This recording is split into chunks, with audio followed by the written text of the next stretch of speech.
Welcome back. We've been joined now by Mr. Obadiah Mbila. Is here to shed more light on the state of the nation, and also, he's a regular guest here. He's been away for a while, so we get to hear all what he's been doing all along. Welcome back. Good afternoon, sir. Thank you, Ahmadine. Right.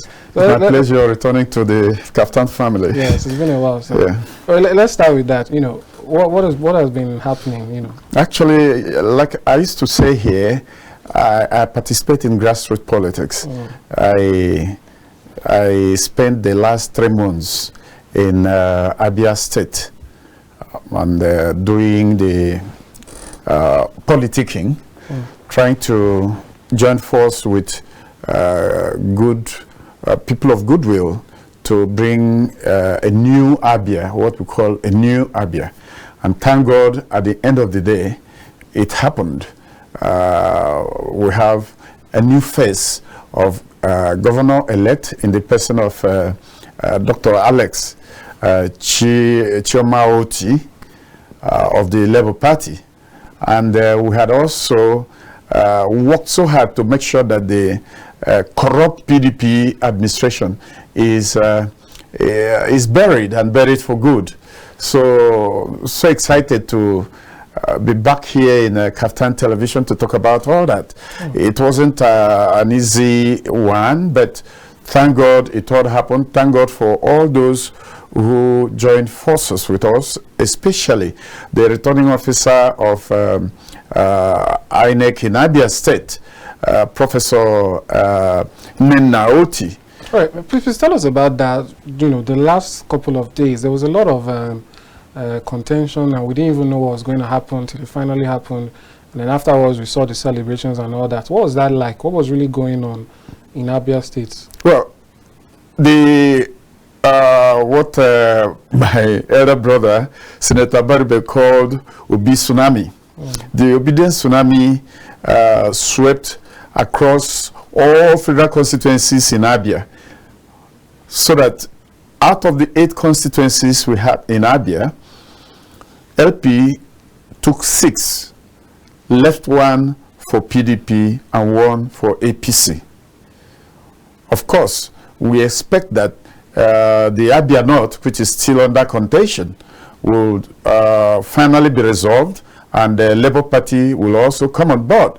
But when you consider the weight and the capacity of a man like the Senate Majority Whip, Senator Joseph Okalo, you can appreciate the fact that his weight is very strong and heavy on the process and the outcome of the Abia North senatorial election.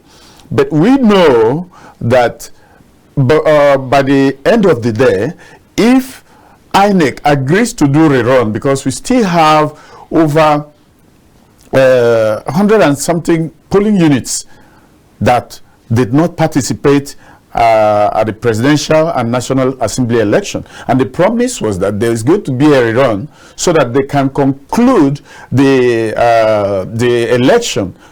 But before the election was concluded, the result was pronounced, which is also what is causing the crisis we are having across the country, where you have an inconclusive election. You go ahead to announce the winner. So the people are revolting. The people are protesting that. But after the presidential election, with its tsunami, many people thought that it was all over in Abia. Many people thought that the tsunami will not affect the governorship election. But lo and behold, as we approach the election, it became so clear that every local government area in Abia State was being obedient compliant. Every voter, mind you, never in history have we had first-time voters at the number that we had them in this last election. Not only in Abia, it was everywhere. People wanted a change they can participate, not a change they wish. So they were able to obtain their PVC and become participants, not observers as they used to be in the past. So what we witnessed was when the result began to stream in, it became so clear to the sitting governor that his administration and his party was going. Don't forget that I used to be a member of the PDP, but because I have decided to be part of the change, I left PDP. And then many of us like that, not just Obadiah and Bill alone, we left PDP for one singular purpose: to change the administration that has kept Abia State down for 24 years. All right. This is what happened at the state level. Yeah. At the national level, it seemed as though things have not exactly worked out the way it was intended. So let's talk about the recent development in this now. The DSS is saying that there is a plot to install an interim government, and that a lot of political actors are involved in this. What do you make of this allegation, and do you think it in any way dampens the contention by the Labour Party that they won that election? Let me tell you this, Hamadin. The DSS supposed to be like a secret police, an intelligent agency of all other security agencies, and they're supposed to be the president's police force, so to speak. And to that extent, one expects that they stock less. They don't bring the issues of security to the media. I am amazed that DSS will be the one that will run to the media to talk about things they know that we should not be brought to the public domain. So it's either that they are accomplice in whoever that is planning this, or they decided to allow themselves to be used by unscrupulous politicians who wants to derail democracy in Nigeria. What do you mean by interim national government? Yeah, that is the question. Even if it happens, is this something that can be done by opposition? By who? Is it in our statutory book? Is it in our constitution? Where did you find interim national government? In our constitution. And by the way, when they concocted it during the Babangida period, a court of competent jurisdiction came out to say that this is unconstitutional. So anyone that is meeting that idea is either making himself a breeding ground for anarchy, or is planning a civilian coup. Now, what saddens me is that it appears DSS is marketing whoever that is doing that. I doubt whether, as decent as Obi has kept himself, he will subject himself to be used for such ignoble purpose, something that is unconstitutional. I doubt whether Alhaji Atiku Abubakar will condescend to that level where he will be used for something he knows that is unconstitutional. So I'm worried that the DSS have not been handling issues of security the way that appeals to some of us that knows what their responsibility should be.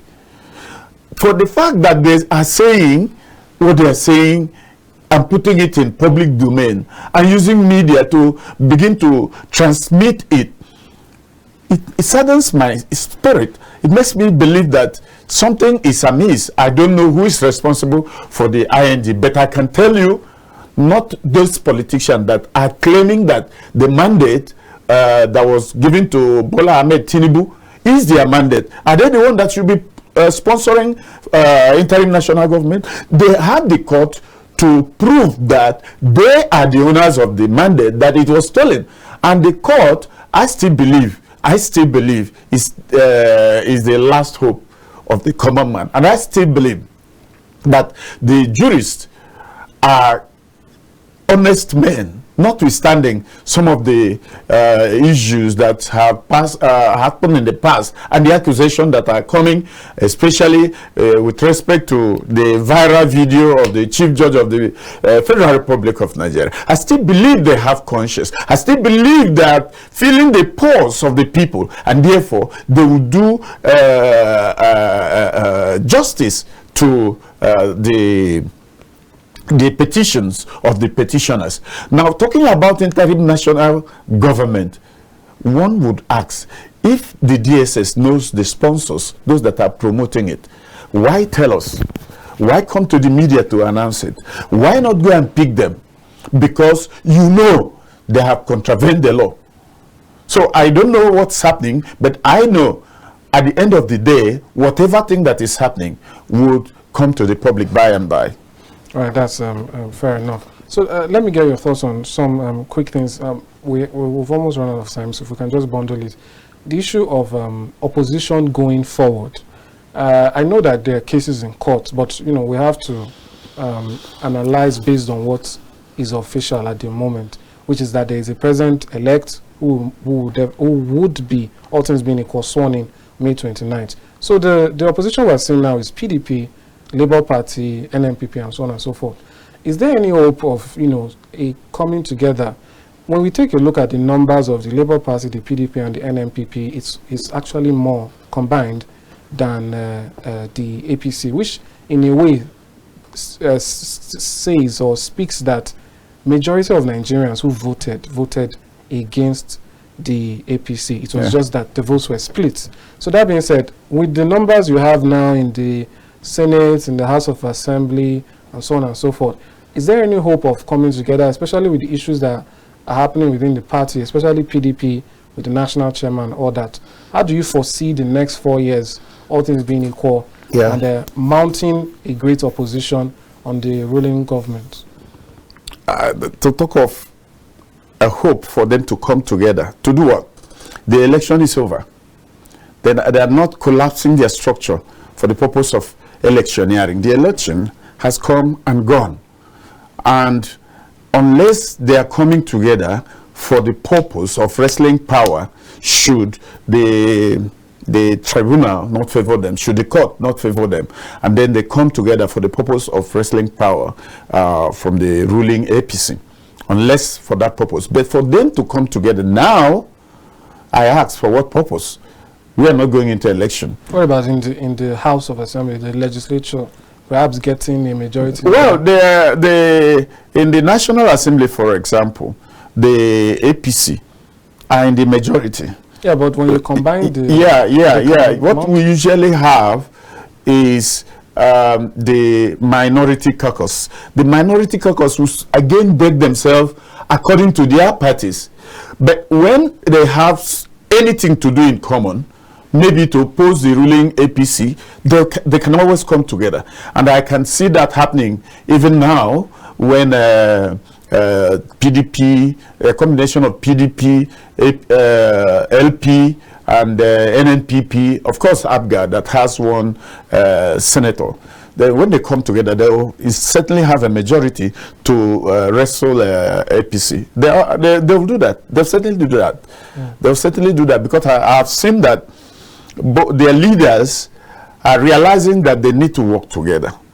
Even though at the point of at the level of the parliament, they have little or nothing to say. The parliamentarians will take that decision by themselves. All right, sorry to cut in there. Yeah. I just want to get your final words now as regards Abia State. What can we be expecting from Alex Otti now that a new era is about to begin? Well, you know, Alex Otti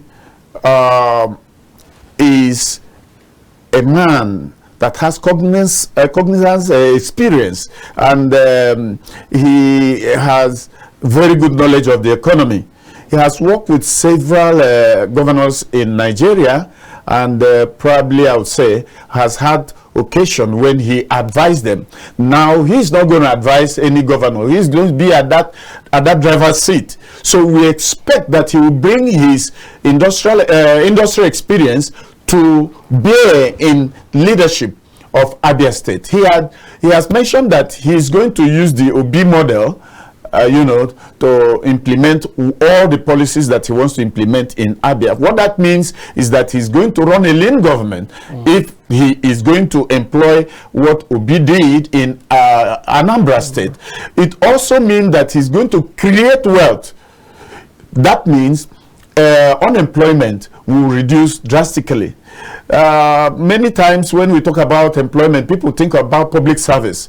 it's not necessarily bringing people into public service that's gainful employment. No, you can create business for them, entrepreneurship, you know. And of course, you know, Abia State is an entrepreneur's basin. So you utilize the available resources, the city of Aba, you know, to create wealth for the people. All right, thank you so much. Thank you.